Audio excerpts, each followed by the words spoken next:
제일 악질이다 하는 예시문이 저한테 붙었어요. 저리 첫날에 깃밤을 얼마나 이렇게 때리는지 자기 손바닥이 아프니까 그 다음날부터 몽둥이, 가슴 혁대 때리는데 지금 10년이 지난 오늘까지도 내 다리에 이 각살로 때린 자리가 우묵우묵하니 다 들어가 있어요. 다리에 상처가 아직 남아있어요. 최근에요, 이 절대 일어나서는 안 될 사건이 바로 벌어졌습니다. 중국에서 이례적으로 이 수백 명의 탈북민을요 북한으로 강제 이제 북송을 한 건데 이게 사실은 이제 반인륜적 행보라고 국제사회에서 굉장히 지금 비난의 여론이 들끓고 있습니다. 지금 이지혜 씨하고 이제 강수현 씨 두 분도 이렇게 강제 북송을 직접적으로 경험을 하셨었거든요. 그래서 그 경험담을 저희들이 좀 나누기 위해서 오늘 초대를 했습니다. 자세한 얘기를 나누기 전에 김진 기자님에게 이 강제 북송이 어떻게 이루어진 건지 좀 그 사안을 좀 여쭤보도록 하겠습니다. 이게 코로나 기간 동안 우리가 다 갇혀 살고 해서 다 모든 게 안 좋았는데 딱 한 가지 좋았던 게 있었습니다. 중국이 탈북자들을 강제 북송하는 걸 멈췄었던 거예요. 맞아. 그거 좋았어요. 근데 지난 10월이었죠. 항저 아시안 게임이 폐막한 다음 날 중국이 멈췄던 강제 북송을 다시 시작했는데 그 숫자가 전례 없는 숫자라 전 세계를 경악했습니다. 무려 600명. 600명을 한 번에 강제 북송 시킨 겁니다.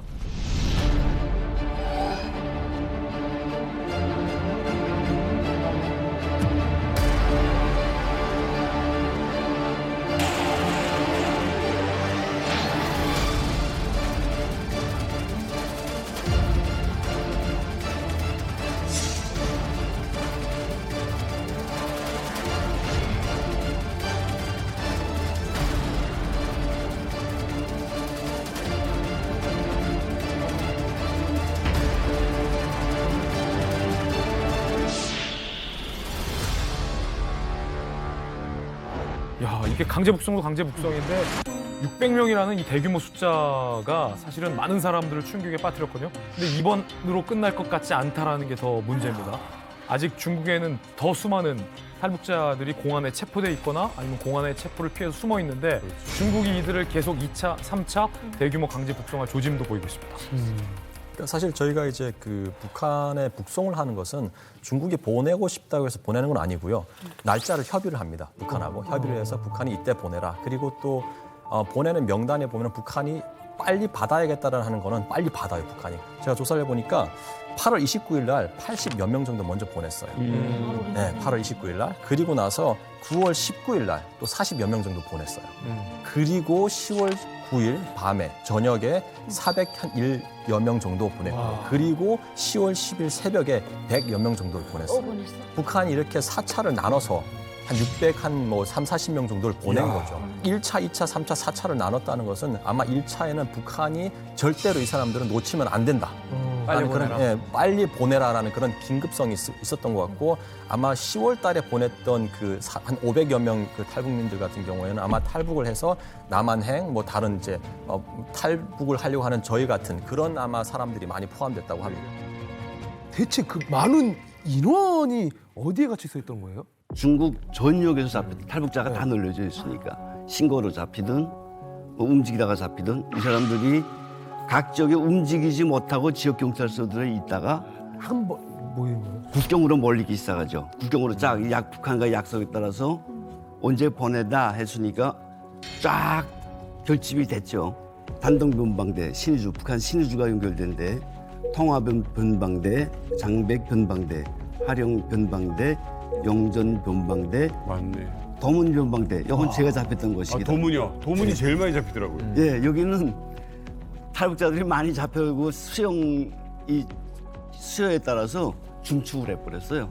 기존에 너무 많으니까. 10명씩 8개 들어가던 감옥을 14개 감옥으로 늘려버렸어요. 많아가지고.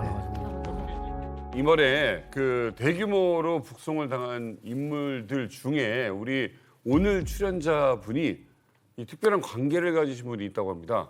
누굽니까? 네, 저고요. 지혜 씨. 네, 제가 중국에서 살면서 정말 가장 친했던 친구거든요.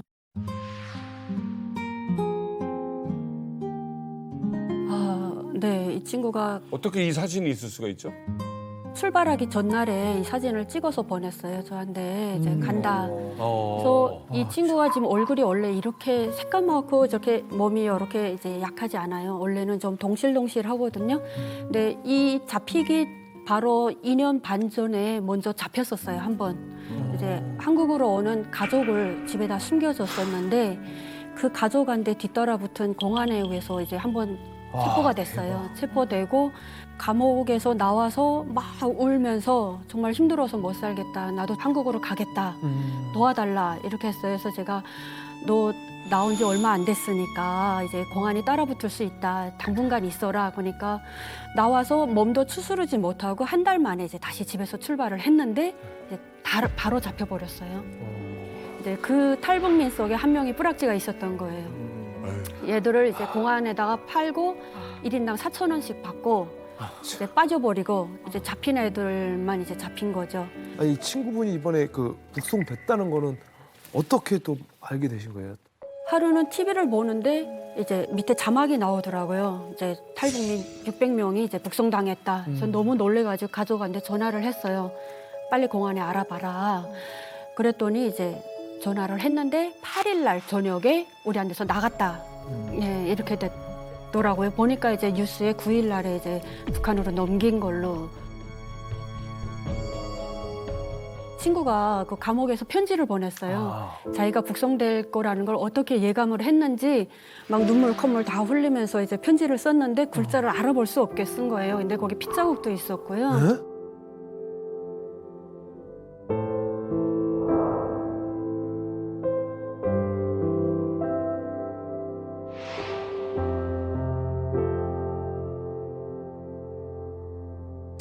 어머, 예, 그 감옥 안에서 이제 편지지가 없다 보니까 이 종이를 어디서 이렇게 이 사람 저 사람한테서 얻어서 이렇게 편지를 썼더라고요. 근데 저 편지를 그 조선족이 가져나왔어요. 숨어 있던 가져나와서 이제 정식으로 붙인 게 아니라 붙이지 못한 자기 무서워서 못 붙이겠다. 자기 이제 걸리면 자기도 큰일 난다. 그러니까 읽어만 줬어요. 저 편지를 읽어만 주고. 정말 미안하다. 니네 말을 듣고 좀 천천히 떠났을 걸. 이렇게 출발을 해서 잡혀서 이제 앞으로 다시 만날지는 모르겠지만 정말 그동안 고맙고 사랑했다. 뭐 이런 식으로 이제 편지를 써서 저도 너무 울었던 것 같아요. 저 편지 보면서. 북송 뭐 이렇게 된 이후에 친구는 연락을 지금 못 하고 계신가요? 그렇죠. 친구는 아예. 물어물어 연락도 안 오고. 그러니까 이전에는 잡혔을 때 가족은 면회를 시켰어요. 이전에는. 근데 북송 딱 한다 이 감옥에 들어가부터 가족도 아예 안 받아주고 돈만 받아줬어요. 중국에서. 예, 돈만 이제 조금씩 받아주다가 가족 면회 좀 하자 하니까 가족도 안 받았대요. 예, 그리고 이제 북송했다라는 문자도 아예 없고 연락도 없었대요. 근데 가족에서 물어봐서야 그 우리한테서 뽑았다 이런 식으로 이제 일방적으로 알려준. 중국이 작정했네요. 완전히 예. 그런 경우 북송하려고. 네. 저도 처음에 북송당할 때 제 걱정은 안 되더라고요. 어차피 잡혔으면 뭐 예감이라거나 그냥 변방대 들어가면 북송되는 거예요. 그건 뭐 거기서 살아나오는 건 기적이기 때문에 살아나오겠다는 생각도 안 하고 그냥 내 아이가 제일 걱정이 되는데 저희는 가족 면회도 안 받았어요. 아예 통화도 못하게 해서 저는 중국 공안에게 막 울면서 빌어갖고 제발 우리 아이한테 전화 좀 한 통화 하게 해달라는데 못하게 해서 그 사람한테 전달해줬지. 아이 잘 키워달라고. 저는 물애기, 젖먹이 애기를 놓고 전 먹이다가 북송이 돼가지고 좀 제발 그 아이가 잘 크게 해달라고. 내가 살 수 있으면 내가 살아서 반드시 오는데 하여튼 그 아이를 그 아이를 잘 키워. 그 젖먹이니까 그거 어떻게. 제일 무서운 게 그 아이랑 헤어지는데 헤어지는 이별 소식도 안전하게 하는 거. 그거는요 남자들이 북송되는 거랑 아이를 놓고 북송되는 엄마는요 심지어 주소도 모르는 애들이 있어요. 자기가 어디서 살았는지 중국어를 모르니까 다시 살아서 중국 왔는데 그 집을 다시 그 아이가 있는 게 어딘지 찾아 못 가는 애들이 있어요. 울면서 이게 한둘이 주소 좀 아니죠? 알아달라고. 예, 한둘이에요. 몇백 명, 한 개 교도소, 저희 있던 교도소 1,200명이 그리고 잡혀나고 매주 들어오는데 사람이. 아니 또 이번에 좀 북송된 분들이 탈북해서 몇 개월 만에 잡힌 게 아니라 그 중국에서 5년에서 뭐 길게는 15년까지 사시던 분들이잖아요. 그리고 또 아이까지 낳는데 아니 이렇게 잘 살던 분들을 이 가족과 생 이별까지 하면서 북송을 시키는 이유가 뭔가요? 뭐 깊게 들어가면 중국과 북한과의 관계 뭐 이런 문제가 있겠지만 이번만큼은 코로나 때문에 중국이 그 코로나 단속을 중국 자국민을 향해서 엄격하게 했고 거기 탈북민들이 끼어 있었고 거기 조금 더해서 한국을 어려던 사람들까지 끼었다. 이게 사실 핵심이에요. 그래서 그 3년 동안 같이 몰았던 사람이 2,000명이다, 2,600명이다. 어떤 데서는 3,000명도 더 될 수 있다. 뭐 이런 얘기가 나오는 거죠. 미국에 있는 기자가, 제가 아는 기자가 19년 살았대요. 중국에서. 그럼 중국 사람 아닙니까? 예. 그리고 19년 딸이 있대요. 그러니까 19살 때 팔려와서 바로 애 낳고 살다가 지역 이동을 하다가 코로나에 걸렸는데 너 신분증. 보자. 그럼 중국은 요새 뭐 안면 인식 기술이 있으니까 그게 안 나오니까 그냥 얘 탈북자. 이렇게 되면 그냥 탈북자로 취급돼서 있다가 가는 거거든요. 아니 잠깐만 결혼은 중국인하고 했을 거 아니에요? 네. 결혼을 하면 그 배우자의 국적을 가질 수가 있잖아요. 아니, 중국은 되게 힘들어요. 19년이나 됐는데도 그게 안 된단 안 말이에요. 되는 거죠. 19년인데도 이게 북한에 안 돼. 중국 국내법을 잠깐 말씀드리면 우리 같은 경우에는 장기 체류하면 이른바 그린카드 영주권을 받을 수 있을 거라고 생각하시잖아요. 중국은 그린카드가 굉장히 거의 나오는 게 불가능합니다. 그래서 19년, 20년, 30년 살았다고 하더라도 불법 체류자예요. 그러니까 근데 중국 정부는 기본적으로 불법 체류자라고 하면 학을 떼요. 그러니까 모든 국민들, 인민들이 다 등록이 돼 있어야 돼요. 그렇게 그래야지 중앙정부가 관리가 가능하기 때문에 지금 문제는 뭐냐면 난민으로 주장을 하면 돼요. 원칙적으로는 제네바 난민 협약에 의해 가지고 나는 종교적, 정치적으로 탄압을 받는다라고 주장을 하면 인정을 해주면 되거든요. 근데 중국 정부 입장에서 봤을 때는 이 북한에서 국경을 넘어온 사람들을 레퓨지, 난민으로 인정해 줄 수가 없어요. 불법 체류자로 남겨놔야 돼요. 왜 그러냐면 지금 국경 같은 경우에는 우리 같이 뭐 이 휴전선으로 보시면 안 되거든요. 뭐 압록강, 두만강은 폴짝 뛰면 넘을 수 있거든요. 그래서 만약에 이 난민으로 인정을 해주는 순간 뭐가 생기냐면 거기가 동북 삼성 지역이잖아요. 그러니까 중국에서 가장 못 사는 지역이에요. 그러니까 중국 정부가 지금 동북 삼성 그 경제 부흥 정책까지 실시하고 있는데 유사시에 갑자기 대량 수십만의 북한 주민들이 강을 넘어서 동북 삼성으로 넘어간다? 이건 중국 입장에서 봤을 때는 경제 재앙이거든요. 그래가지고 절대로 이건 난민으로 인정 안 해줘요. 불법 체류로 남겨줄 거고 그리고 시범 케이스 이번에 600명을 보낸 것도 이거예요. 너희들이 북한 넘어서 중국 넘어오면 반드시 너희는 북한을 돌아간다. 그런 경고 메시지예요. 무엇보다 문제는 그거예요. IT 기술의 발전이 인권을 신경 쓰지 않는 그쪽에서 이 탈북자들을 더 문제되게 만든 거예요. 그렇죠. 사실 지금 중국은 빅브라더입니다. 왜냐하면 중국의 안면 인식 기술은 미국을 능가해요. 왜냐하면 15억이라는 그 큰 이제 데이터를 갖고 있기 때문에. 그래서 중국 같은 경우 예전에는 이제 이런 뭐 기술이 나오기 전에는 그냥 북한 탈북민들이 중국에서 오랫동안 살다 보니까 또 좋은 남편 만나면은 위조 신분이라 그러죠. 그러니까 호구를 사요. 그래서 그 뭐 버스 타고 싶으면은 뭐 버스 그런 데 가가지고 주면서 호구 보여주고 버스표를 사고 이동을 할 수가 있었거든요. 근데 안면인식 기술이 생기면서 그 호구 자체도 전산상에 다 등록돼 있고요. 심지어 얼굴도 등록돼 있어요. 그러다 보니까 이거를 주고 얼굴을 찍히면은 이 사람하고 이 호구가 안 맞는 거예요. 그럼 이 사람들이 데이터를 막 해가지고 보면은 존재 안 하는 사람인 거예요. 그럼 결국 잡히는 거죠. 여행객도 아니고. 그런 것 때문에 탈북민들이 지금 예전에는 중국의 이런 공공 그 교통수단, 버스, 기차를 타고 남반까지 이동을 했는데 이제는 불가능하고요. 이제는 어떻게 하냐면은 활동가분들이 아예 택시나 차를 대절을 해요. 근데 한 대만 대절하는 게 아니라 두세 대를 대절을 해가지고 사람들을 움직이고 이 택시 기사들 같은 경우에는 원웨이만 주는 것이 아니라 왕복으로 쳐줘야 되는 거예요. 그러다 보니까 사실은 탈북민들이 이제 중국에 살고 있는 탈북민들이 한국에 오고 싶어 해도 비용이 너무 비싸가지고 못 오죠. 이렇게 엄두가 안 나는 거죠. 야, 이거 그러면 지금 현재 중국을 떠들고 있는 이 탈북민들이 많잖아요. 그러면 이제 어디 가서 걸릴까 봐 모자라도 하나 더 써야 되고 병원 아프면 어떻게 해요? 이제 제가 지금 말하는 거 친구가 동생이 있어요. 친동생도 중국에서 같이 살고 있는데 얘 같은 경우는 백내장이 심해서 한쪽 눈은 이미 실명 상태고 한쪽 눈은 이제 형체만 보이는 사람의 형태만 이렇게 보이는 정도예요. 근데 호적이 없다 보니까 병원을 못 가요, 얘가.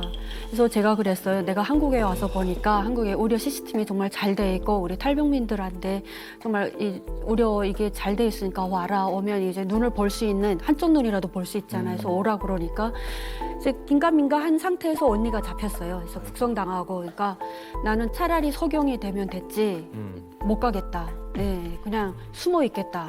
조용히 살겠다. 그냥 이러고 있는 상황이거든요. 자신들의 이제 주거지에서 나올 수가 없다는 이야기 아니에요? 그러니까 사실 제가 이제 저도 난민 그 북한 탈북민들을 구출 일을 하기 위해서 2017년, 18년 이때 현장으로 가서 그 당시 한 8명 정도가 오셨는데 그때 제가 라오스에서 받아서 이분들을 태국으로 가서 태국 이제 난민 수용소에 들어가는 그런 과정이었는데 제가 이분들을 중국에서 첫 받은 다음에 첫 식사를 했었어요. 많이 드시라고. 그러더니 그 중에 한 분 여성분이 이러더라고요. 이제 우리 안전합니까? 그러더라고요. 안전하다 이제 안전하니까 마음 놓고 드시고 이제는 잡아갈 사람이 아무도 없다. 그러니까 갑자기 밥을 안 드시고 밖으로 나가시더니 주머니에서 뭘 털어버리는 거예요. 그래서 제가 뭘 터시냐라고 물어보니까 쥐약. 쥐약을 주머니에다 이제 넣었더라고요. 그래서 제가 쥐약을 왜 가져오셨냐라고 물어보니까 이분이 하시는 말씀이 자기가 2번 북송이 된 거예요. 그러니까 북송이 되면서 그 온갖 고초를 다 겪은 거죠.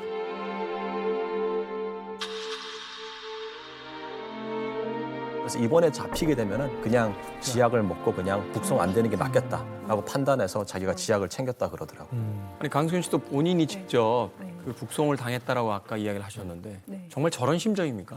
그렇죠. 제가 잡혔을 때 저는 중국에서 잡힌 거랑 한국행을 하다 잡힌 거랑 차원이 달라요. 북한에 북송이 되게 되면. 한국행은 무조건 총살이라고 알고 있었거든요. 네, 그래서 잡혔을 당시 내몽골이었어요. 차라리 파출소에서 공안한테 잡히면 돈이라도 주면 통해요, 이게. 군인한테 잡힌 거예요. 군인은 뭐예요? 변방에 명령을 수행하는 사람들이에요. 집행하는 사람들. 안 통해요, 돈이. 그래서 잡혔을 때 저는 차라리 이게 꿈이었으면 좋겠다 이 생각이 들더라고요. 왜냐면 70대 어머니 그리고 12살 딸. 네. 그때 제가 죽음을 준비했죠. 이제는 죽었구나 이렇게 생각하고 감옥에서 아이한테 이제 유언을 남겼었어요. 아이도 같이 잡혀갔어요? 같이 잡혔어요, 다. 저 일행이 다 홀랑 다 잡혔었어요. 네. 3대가 다. 감옥에 들어가서 이제는 마지막으로 이제 유언을 남겼는데 어떤 유언을 남겼었냐면 그때 당시 대장금이 그렇게 유행이 됐었어요. 막 난리도 아니었어요. 그걸 중국에서 많이 본 거예요. 근데 대장금이 뭐예요? 9살에 엄마를 잃어요. 그리고 스스로 성장하잖아요. 그 말을 다 해주고 싶더라고, 아이한테. 딸, 이제는 대장금이처럼 살아야겠다. 대장금이 어떻게 사냐? 애한테. 이제 엄마 잃고 혼자서 그래도 잘 살아가고 있잖아. 근데 아이한테 이야기할 때 나도 모르게 울컥 이렇게 올라오는 거예요. 네. 눈물이 이렇게 올라오는데 우리 엄마가 옆에서 나를 탁 치는 거예요. 아이한테 이게 마지막 모습일지도 모르니까 약한 모습 보이지 말라.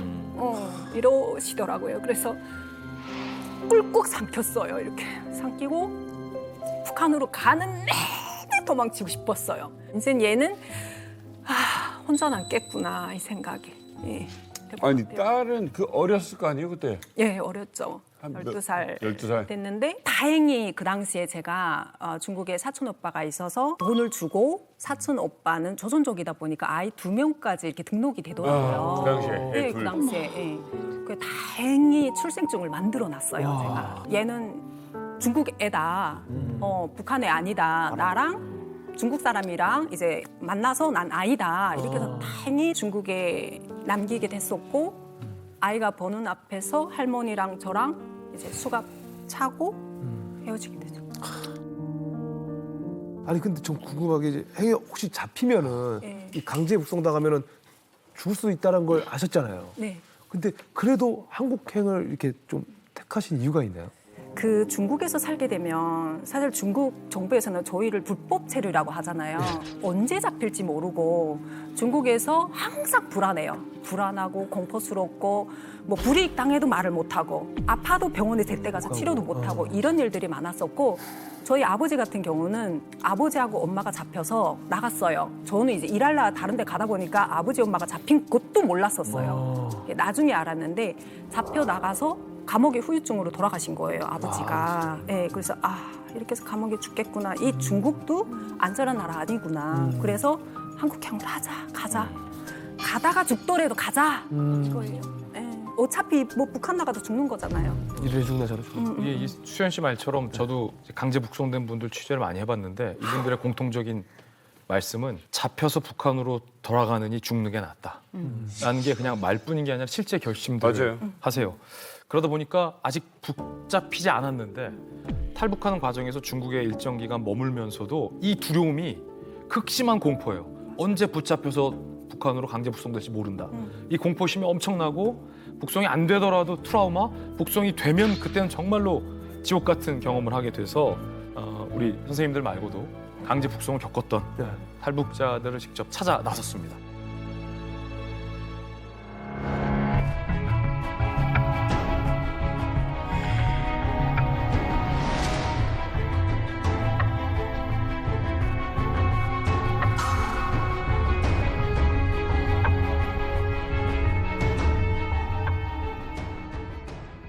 중국 정부에서 북한 사람들을 이렇게 잡아서 내보내야 된다 할 때는 기업령 같은 거 불어요. 그러면 공안들도 어디 누구 있는지 모르잖아요. 그러니까 현상금을 걸어요. 얼마 주겠다.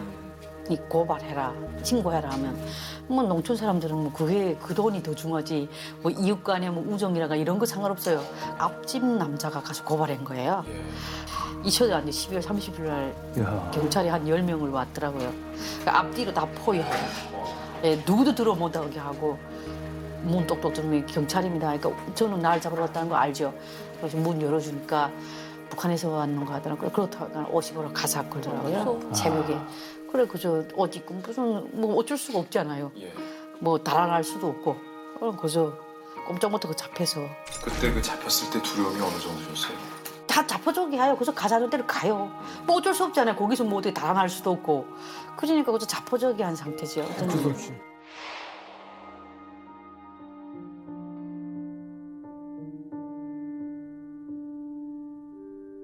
중국에서 잡히셔서 예. 6살짜리 애를 떼놓고 기약 없는 북송을 당하셨을 때 예. 아이를 생리를 하는 엄마의 심경이 저는 어떠셨어요? 제가 이 도문 변방이라는 데 톡 갔는데 톡 들어갔는데 거기 한쪽 변에 북한 여자가 거기 그림을 그려놨더라고요. 자기 아들을 그 여자들처럼 아들을 두고 이렇게 아마 잡혀갔던데 그 아들을 그림을 그렸는데 너무 잘 그렸는데 거기다 글을 썼는데 너무 있잖아요. 그 글이 딱 내를 보는 것 같더라고요.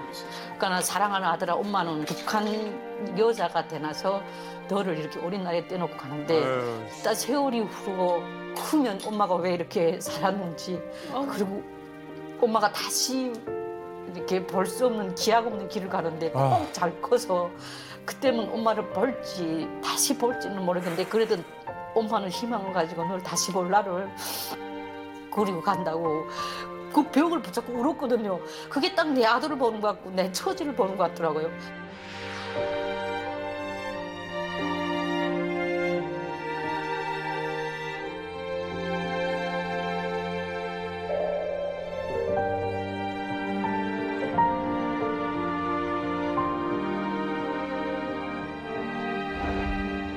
기가 막힌 내용입니다. 북한에서 먹고 살기 위해 이제 중국으로 넘어갔는데 거기서 이제 인신매매 같은 이제 범죄를 당합니다. 그런데 탈북민들이 그 일을 당해도 사실은 뭐 인권이라든지 어떤 피해에 대한 것들을 주장할 수가 없잖아요. 네. 자신들의 어떤 신분에 대한 것들이 있으니까 지금 탈북민의 인터뷰를 들으면서 그런 생각이 드는데 사형수들이구나. 그러니까 언제 집행될지 모르는 그 사형 날짜를 무한대로 기다려야 되는 그런 어떤 사형수들이 아닐까.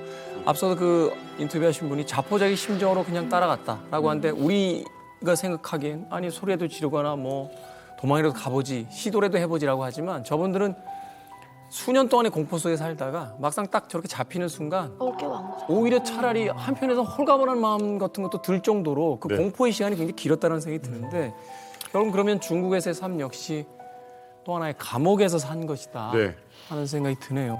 참 나라 없는 서름 상갓집 개만도 못하다는 말이 있잖아요. 예. 중국에서 살 때 이게 숨 쉬는 것도 내 맘대로 못 쉬는 느낌이에요.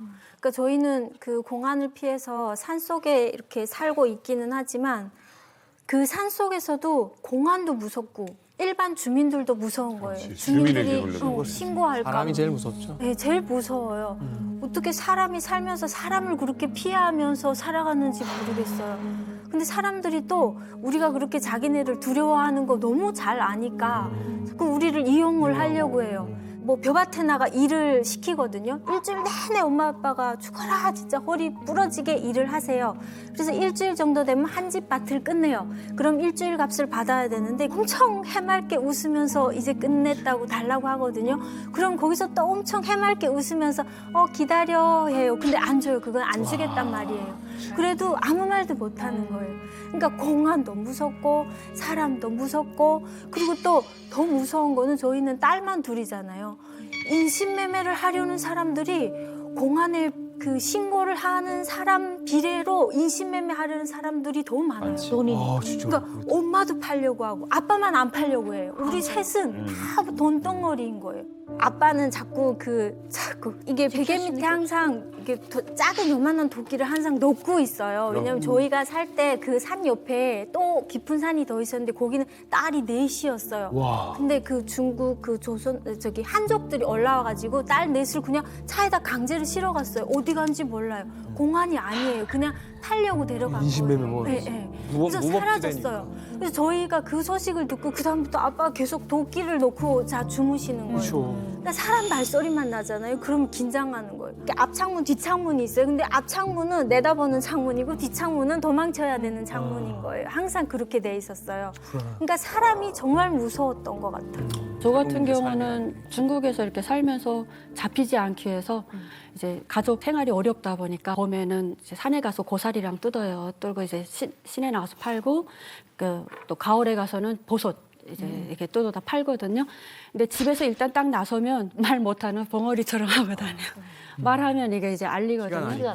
네, 근데 남편이 하루는 이제 계속 같이 다니거든요. 남편이 이제 마음이 안 놓이니까 잡혀갈까봐. 그래서 시내 나갔는데 남편은 중국 사람. 네, 그래서 담배 살러 갔는데 그새 이제 손님이 하나 왔어요. 나물 사려고 해서 이거 얼마냐? 그래서 중국말로 류콰에 이렇게 했어요. 근데 저희가 아무리 중국말을 따라해도 그 언어라든지 이제 그 발음법이 틀리니까 보더니 니스 신주 이렇게 조선 사람이냐? 이래서 무슨 아니라고 했는데 그놈이 갖다 이제 신고를 해버린 거예요. 부지런하다. 그래가지고 이제 공안이 지금 막 와요. 공안이 이제 와가지고 근데 남편이 이때 담배 사가지고 왔는데 공안에 오니까 저는 이미 이제 심장이 제 거 아니에요. 나왜 다다다다 원래 뛰는데 누구냐 이렇게 하니까 야 말 못한다고 벙어리다 내 색시다 이렇게 하고 저는 이제 그 위기를 모면하는데 저는 이제 하늘 땅이 다 이제 꺼지는 심정이었어요. 내가 여기서 잡혀가야 되나 말아야 되나 막 이런 것도 있었고요. 이제 북한 여자들을 데리고 사는 남자들은 항상 이제 시한탄을 안고 살아요.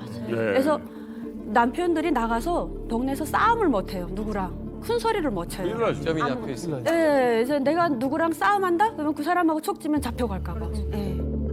아니 근데 지금 얘기를 들어보니까 사실 사이렌 소리만 들려도 진짜 막 이게 심장이 막 뛴다는 게 무슨 말인지 알 것 같아요.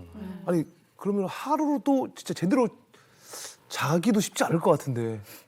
그렇죠. 저 같은 경우는 이제 중국은 집이 높아요. 이제 앞에는 계단으로 올라가고 뒤에는 한 2m가 되거든요. 근데 창문에다 항상 신발을 두고 자요.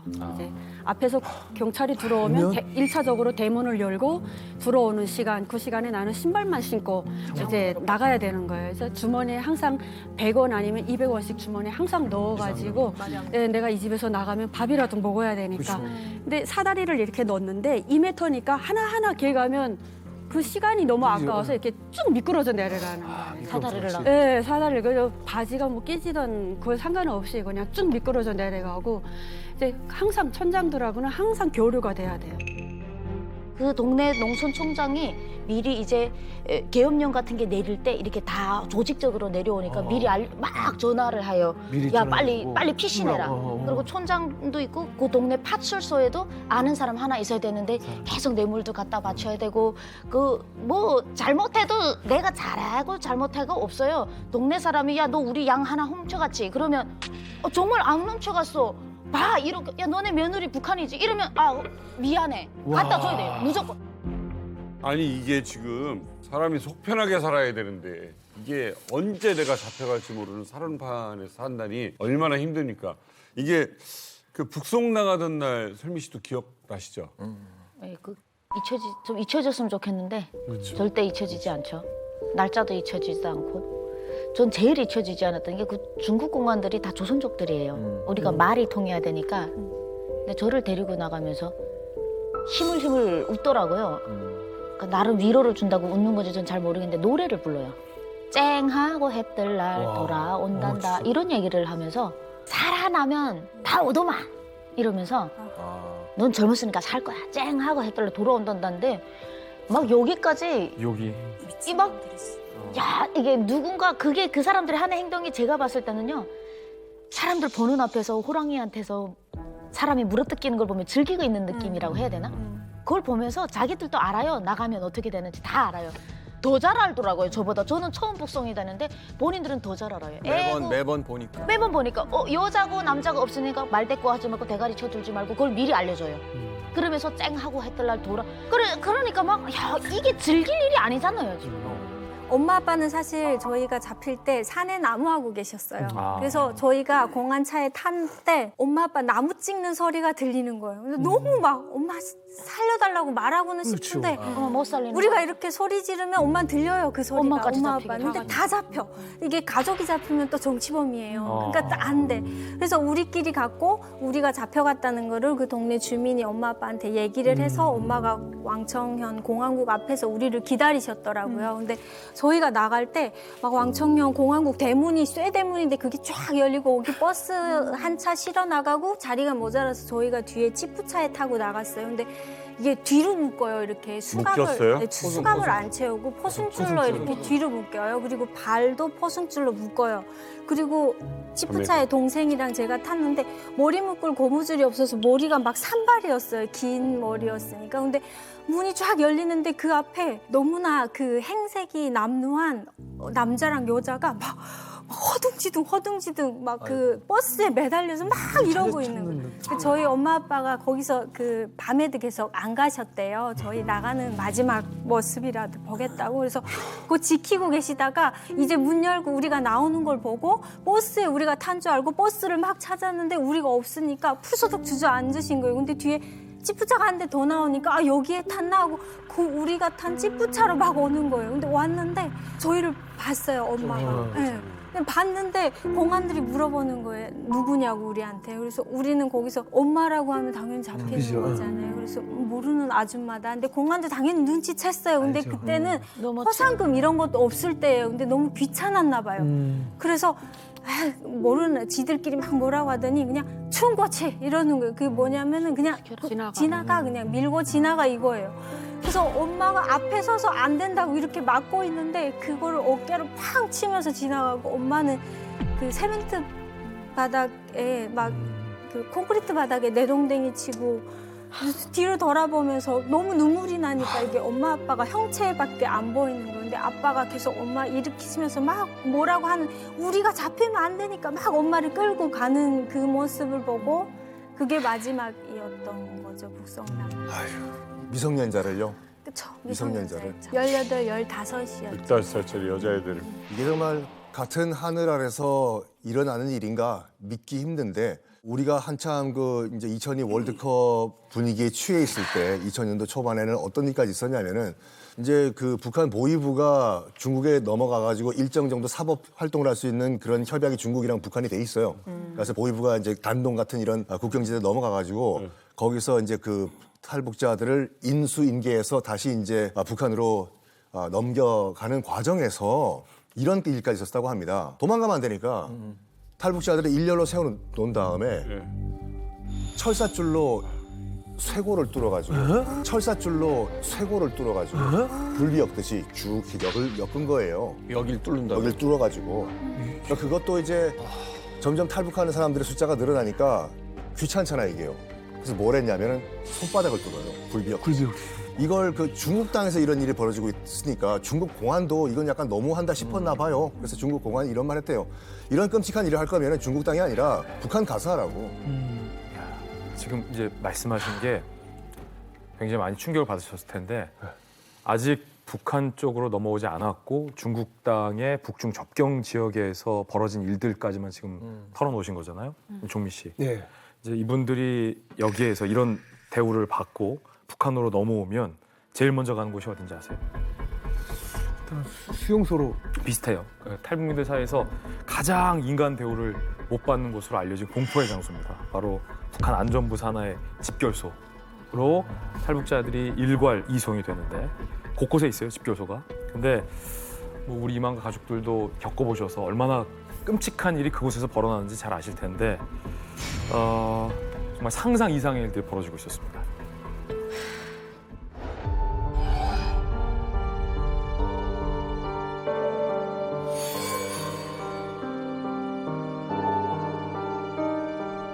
그때 심정이 좀 어떠셨어요? 북송되실 때? 죽고 싶었어요. 내가 이제 가서 어떤 운명이 내 앞에 차려질 것이다 하는 거 아니까 림강에서 차를 타고 3시간을 달리는데 야, 이 차가 제발 구불로서라도 죽었으면 하는 마음이 간절했어요. 다들 저 마음이 있어요. 그러니까 끝났으면. 마음이 계속 해산직결설로 넘어가는데 첫날에 들어섰는데 우리를 데리다가 검사하라 그러니까 몸이 실로리 하나 걸치지 않고 다 여기까지 검사하던 게 맨손으로 그서 자궁에 다 검사하고 돈을 감췄다고. 돈을 감췄다고? 네, 그리고는 다리 벌리고 띵뛰기를 100번 하라는 거예요. 그러면 깊숙이 들어간 그 돈이 떨어지게 하라고 소리친 거예요.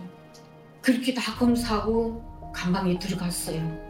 얼방자 들고 딱 무릎 위에다가 이렇게 손을 대고 앉아있으라 하는데 이 다리가 그냥 찌올라서 그렇게 앉아있을 수가 없더라고요. 그래 움직이다가 들키우면 개호원이 앞으로 절상 앞으로 나오라 그래요. 그래가지고 손을 내밀라고. 그래 손을 내밀면 근총 소지 때려 뽑아서 동그란 데다 손가락 열고 막 이 힘을 가해 쓰느라 막 돌리다가 딱 내리치면 여기 막 터져서 피가 막 터져요. 아유.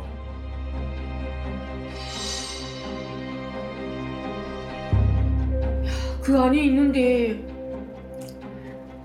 내가 이때까지 세상에서 제일 살기 좋은 나라라고 교육받던 우리나라가 이런 곳이었는가? 정말 마음이 너무 아프고 뭐라고 표현할 길이 없었어요. 한국행을 떠나려다 붙잡힌 탈북민들은 더 처참하고 가혹한 이제 고문과 폭력을 행한다고 들었는데 선생님은 그런 대우는 안 받으셨나요? 그 다음 날부터 고문이 들어갔는데 키가 한 1m 87 이렇게 크고 체격이 또 보이부 직결소 쪽으로 제일 악질이다 하는 예시문이 저한테 붙었어요. 저리 첫날에 깃밤을 얼마나 이렇게 때리는지 자기 손바닥이 아프니까 내려가서 그 자기 구두를 가져다가 구두 뒤다가 손이 넣고 팡 이러고 때리는데 부르상을로 들어오면서 신발을 신으면서 옆에 거울을 보니까 빵처럼 이렇게 내 머리 다 부어가지고 시뻘건해가지고 땀구멍이 막 이러고 막 알게 그렇게 금상하게 붙더라고요. 그 다음 날부터 몽둥이, 가슴 협대 때리는데 저는 10년이 지난 오늘까지도 내 다리에 이 각살로 때린 자리가 우묵우묵하니 다 들어가 있어요. 다리에 상처가 아직 남아 있어요. 전문 고문을 배운 사람들이니까 요 살이 많으면서도 이 뼈가 부러지지 않게 이런 데를 얼마나 때리는지 정말 아팠어요. 미쳤다.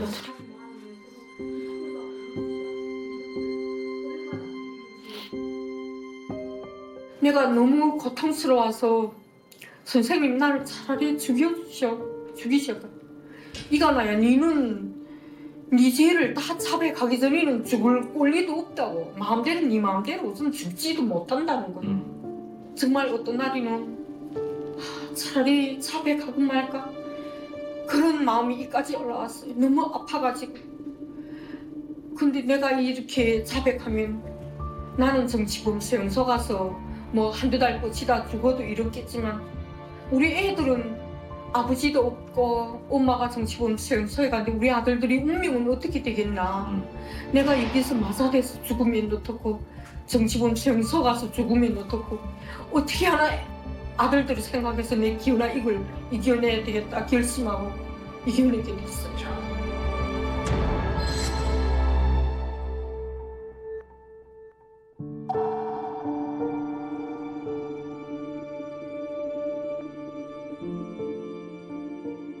와, 지금 들으면서도 지금 뭘 들은 건가 싶기도 할 정도로 너무너무 잔인한데, 아니 이게 사람이 같은 사람한테 이렇게 할 수 있는 건가요, 이게? 이게 보면은 고전적인 그 고문의 수법들은 다 동원되어 있는 거고요. 근데 이게 딱 보게 되면 뭐냐면 체제범이에요.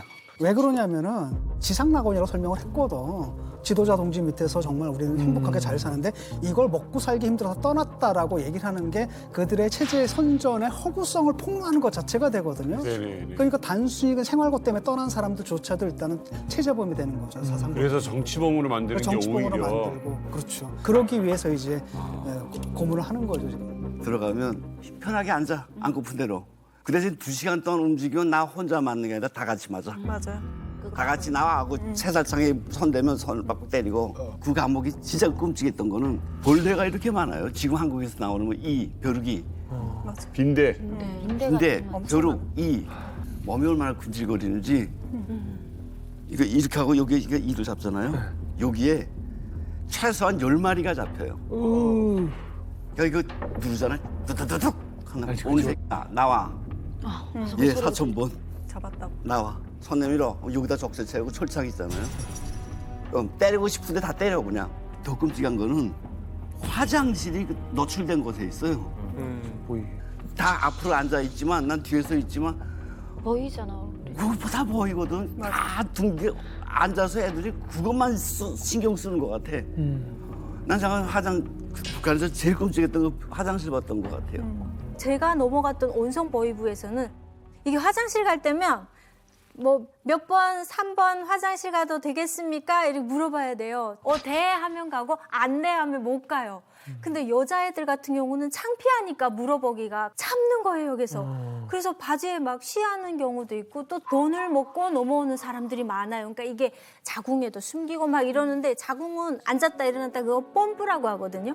그 펌프를 한 100개, 200개 시키면 뚝뚝 떨어져요, 돈이. 자궁에 힘이 없으니까 떨어지면 찾을 수 있어. 근데 먹고 나오면은 변으로 나와야 돈을 뽑잖아요. 그러니까 강냉이죽이나 아니면은 뭐 옥수수 국수죽을 주는데 거기에 설사약을 타서 줘요. 와. 근데 모르는 거예요, 사람들이. 나오자마자니까 중국에서 도문에서 금방 건너는데 그거 어떻게 알아요? 그러니까 먹는 거야. 그래 가서 화장실 보면은요 뒤에 보이시더니 나무꼬쟁이 이렇게 가지고요.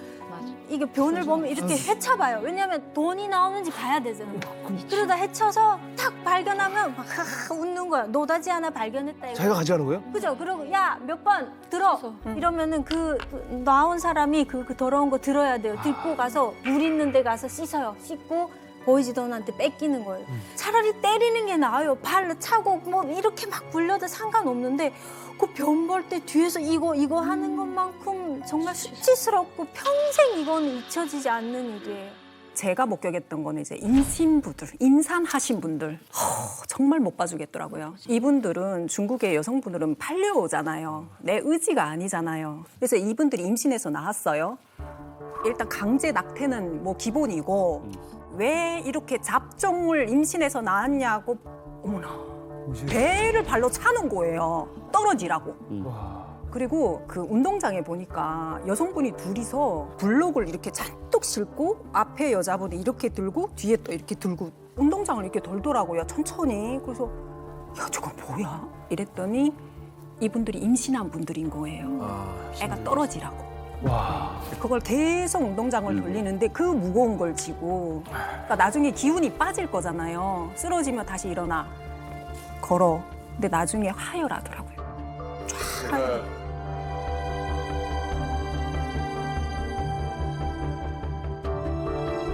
사실 감옥 들어가면 제일 힘든 게 배고픔이에요. 옥수수 한 30%에다 밀겨 껍데기 한 70% 들어가고 뭐 소똥, 뭐 말똥 별게 다 들어가 있고 개도 안 먹어. 개도 안 먹어요. 콩알이 한 7알, 8알 정도 있는데 그걸 먹고 살아남으려니까 여자들이 뱀을 보고 무서워해야 되는데 뱀이 고기로 보이지 절대 뱀으로 안 보여요. 그런다. 그래서 산에 나무하러 올라갈 때 뱀을 보면 소리를 치면 안 돼요. 왜요? 다른 사람들이 잡아먹으면 내가 못 먹으니까. 다른 사람들이 잡아먹으면 내가 못 먹으니까. 그게 독뱀, 독사도 뭐 하여튼 뱀이면 고기니까 뱀 잡고 사람의 인분을 먹고 자란 쥐를 그걸 잡아먹어요. 근데 그거 만나면 행운, 로또 맞은 거예요. 그러다 보니까 나중에 먹다 뭘 먹냐면 사람의 몸에서 사체에서 구데기가 여름에는 나와요. 그럼 그 시체를 들잖아요. 그럼 밑에 무슨 하얀 쌀 포대가 떨어진 것처럼 큼직한 구데기들이 가득 떨어져 있으니까 사람의 형체는 붙어 있지 않아요. 사체가. 시체를 실으면 다리 하나가 뚝뚝 떨어져요. 근데 더 끔찍한 거는 기어가서 그거 주워서 구워 먹어요. 그거마저도 엄청 귀해요. 그래서 또 맞아요. 진짜 그 배고픔은 그 다 정신병이 와가지고요. 지금 배가 부른데도 먹을 게 있으면 무조건 먹어요. 설사하는데도 다들 건강 상태를 몰라. 나야 이제 못 먹으면 못 먹는다. 정신적으로 다들 그러니까 산에 올라가면 여자가 아니고 그래서 제가 그때 인간 짐승들이구나. 짐승도 이러진 않는다.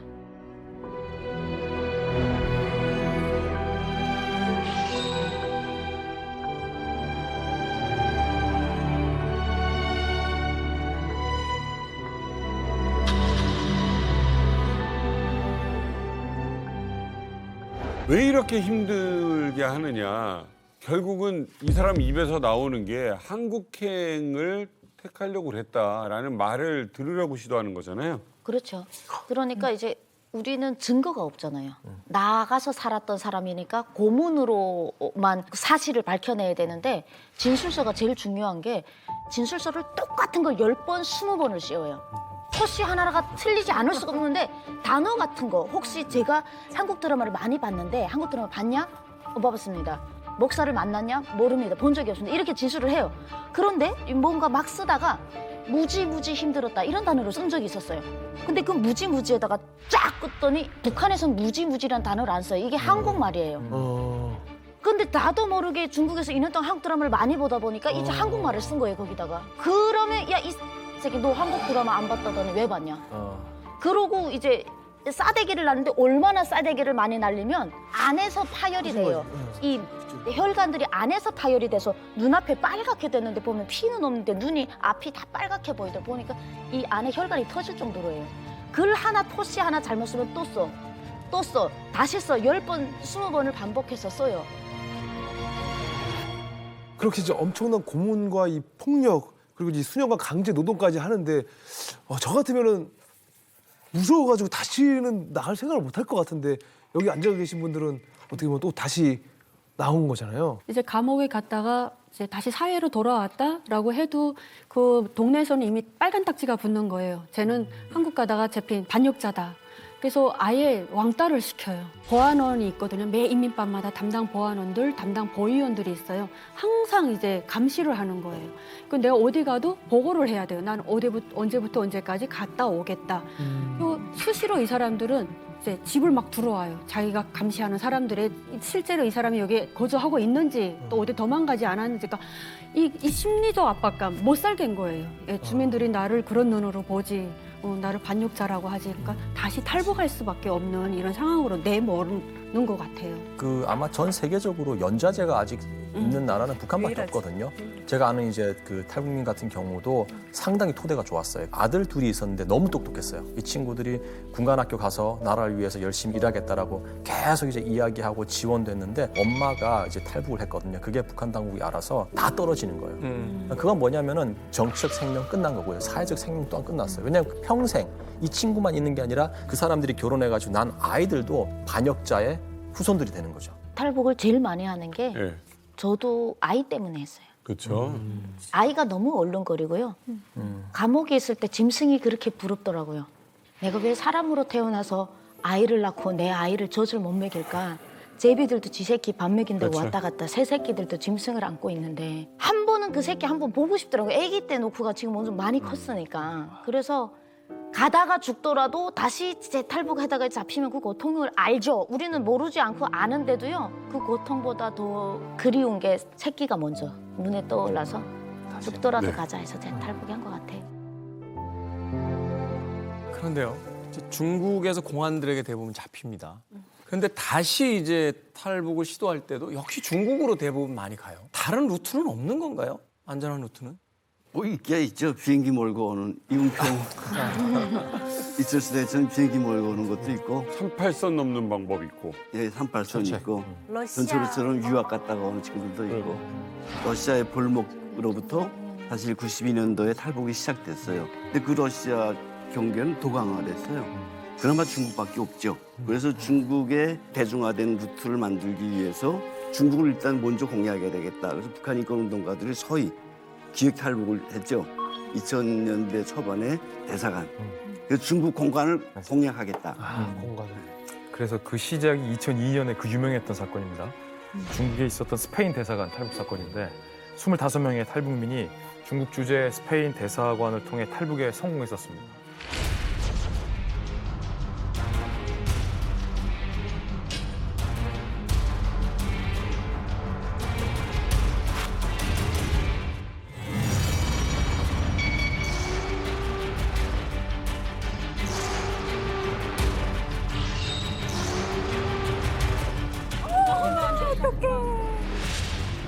엄마 저 사람 너무 대단하다 진짜. 어떡해.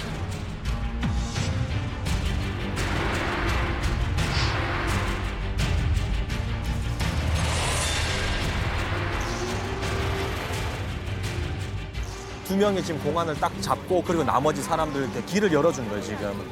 저 때만 해도 열어놓고 있었는데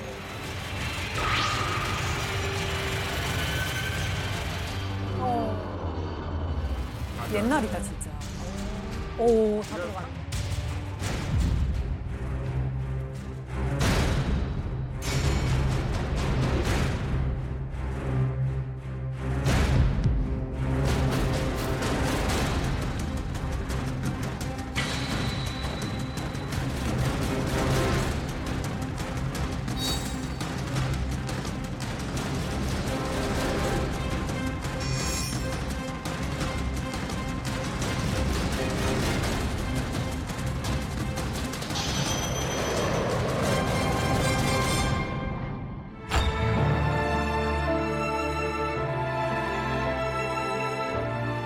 숨어 살다가 일빠진 빨리 한국인을 그 대가는 게 어쩌다고 다 마음 다했습니다.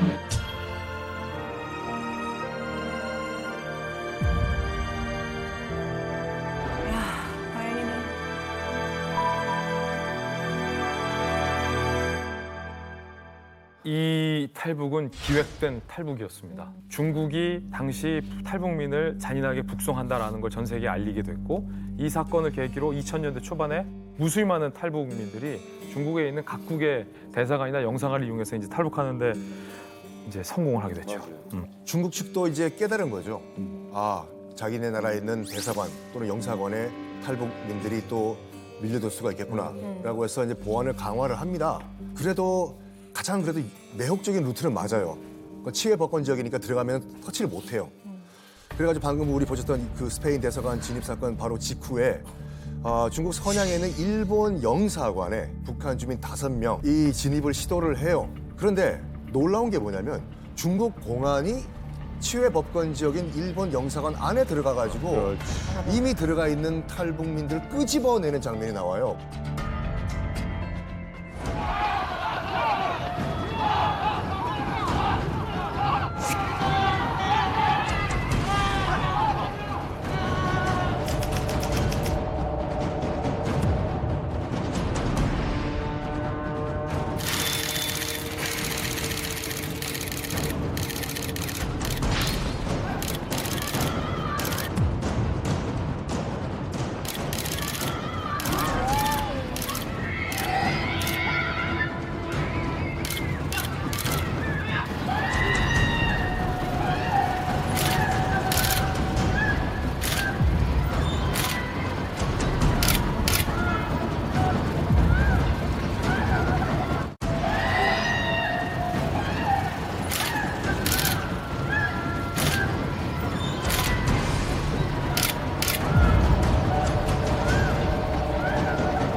저 애기.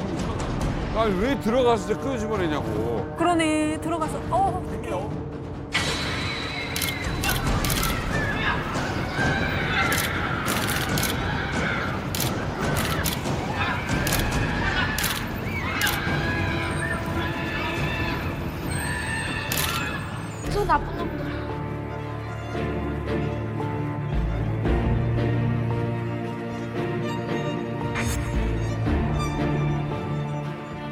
빨리 와, 빨리. 한통속이에요, 근데 일본 영상 아니에요.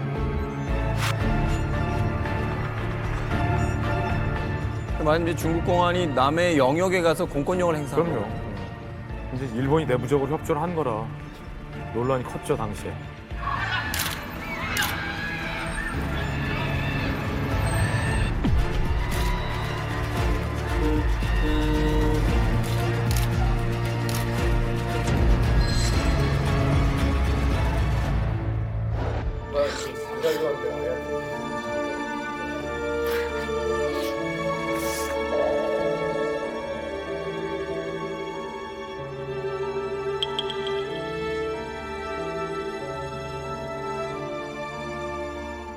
정말 그 3살도 안 된 아이한테 무슨 짓입니까 저게 진짜.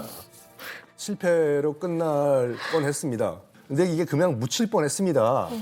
근데 우리나라 언론 등등등이 현장에 대기하고 있으면서 이 장면을 찍은 거예요. 그리고 전 세계에 알린 겁니다. 근데 이 영상이 공개되고 국제 여론이 심각하게 돌아가니까 중국 정부도 어쩔 수 없이 뭐 바로 한국으로 보낼 수가 없고 제3국을 거쳐가지고 이 가족들은 다 한국에 무사히 도착을 했습니다. 천만 다행이네요. 예. 아니 근데 요즘 최근에는 이렇게 공간을 통해서 한국에 이제 들어오는 탈북민들 얘기를 좀 못 들은 것 같거든요.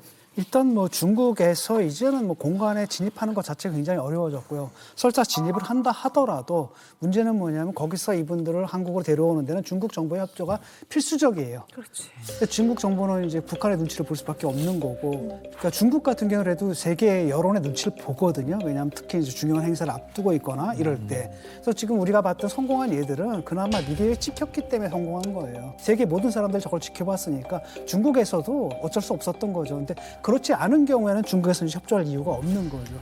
저는 중국이 올림픽하고 월드컵하고 자주 했으면 좋겠어요. 좀 진짜로 눈치 좀 볼 수 있게 다 했으면 좋겠는데. 네, 그래서 실제로 들어갔다가 거기서 그냥 한국 대사관에서 몇 년씩 사는 사람들도 있죠. 맞아요. 협조가 안 그렇습니다. 이게 협조가 안 됩니다. 중국이 정말 잘못하는 게 이 사건이 벌어진 이후에는 한국 대사관, 뭐 스페인 대사관 들어가면 그래 들어가. 그래놓고 안 내보내는 거예요. 3년, 4년 되도록 안 내보내고 어정쩡 거기서 받아내게 해버려요. 그러니까 결국은 그 대사관에서 내보낼 수밖에 없게 만드는 거예요. 그렇죠. 그러니까 탈북자들도, 혹은 브로커들도, 인권운동가들도 야 대사관은 안 돼. 중국 애들이 절대 다른 데서 몰라도 혹시 대사관은 절대로 안 열어줘. 이렇게 된 거죠. 예, 뭐 이렇게 기적적으로 한국에 온 사람들도 있지만 우리가 기억해야 할 것은 아직까지도 북성의 위험에 노출된 채 중국에서 숨어 살고 있는 탈북민이 10만 명이에요. 게다가 여러 이제 북한 인권 단체들의 말에 따르면은 지금 현재 중국 공안에 잡혀 있는 탈북민들도 약 1,000여 명에 달한다고 합니다. 문제는 이 사람들도 이번에 그 600명처럼 송환될 위험이 있는 거죠. 이런 생각이 드네요. 일단 북송이 되신 분들은 뭐 안타깝습니다만 지금 당장 우리가 어떻게 할 수 있는 방법은 없겠죠. 북한에 이미 들어갔으니까. 북송을 앞둔 탈북민들은 분명히 중국 어딘가에 또 있을 거란 말이죠. 여러분들이 다 그 경험들을 하셨으니까 그 단계에 있을 때 가장 필요한 도움이 뭘까? 예, 탈북민들은 사실 세뇌를 받아요. 평생 뱃속에서부터 이렇게 세뇌를 받다 보니까 한국을 적대국이라고 생각을 합니다. 그러다 보니까 한국에 가서 내가 어떤 대우를 받을지를 몰라요. 주변의 지인들이 이런 정보를 주지 않으면 한국으로 가는 길 자체를 몰라요. 저희도 몰랐었어요. 한 5년 동안 살면서도. 그래서 언니가 먼저 와서 우리 북한에서 얘기하는 것처럼 한국에서 탈북민들을 이렇게 뭐 처형하거나 뭐 이거 안 좋은 그런 건 없다. 안심하고 와도 된다. 이런 거를 좀 알면 그 중국에서 그렇게 불안하게 공포스럽게 살지는 않을 것 같아요. 다 한국으로 오실 것 같아요. 북한도 이 인권의 소리 싫어합니다. 우리 이야기를 세계적으로 다른 걸 싫어한다, 무서워한다는 걸 알았던 게 첫 번째 북송됐을 때는 앉으면 다른 사람들 매맞는 소리 다 들렸고 핏자국이 그대로 있었어요, 보위부에. 근데 두 번째 북송이 되니까 보위부장이 직접 사람 때렸는지 검사하러 북한에서 내려오더라고요. 그래갖고 야 바지 들어봐 이렇게 하더라고요. 왜냐면 안 보이는 곳을 때리라 이런 지령이 내려왔어요. 그리고 웬만하면 때리지 마라. 왜? 여기서 어느 놈이 살아나가서 또 우리 인권 실상을 세상에다 다 공부할 때. 그래서 그때 두 번째 북송됐을 때 이 뭐야 북한이 바깥 소리를 안 듣는 줄 알았는데 들어요. 모르는 척하면서. 북송 문제 이거 해결할 방법 없습니까? 중국 정부가 혹할 수 있는 무슨 카드를 우리가 제시를 해야 되는데 예를 들어서 무슨 뭐 한미연합 군사훈련을 중단한다든지 사드 문제를 중국이 약간 뭐 호의적인 방법으로 푼다든지 등등등이 있을 것 같은데 이게 또 안 되죠. 그거는. 힘들거든요. 국제사회에는 공짜가 없어요. 공짜가 없습니다. 서로 윈윈할 수 있는 이런 무슨 합의책을 도출해내야 될 것 같아요.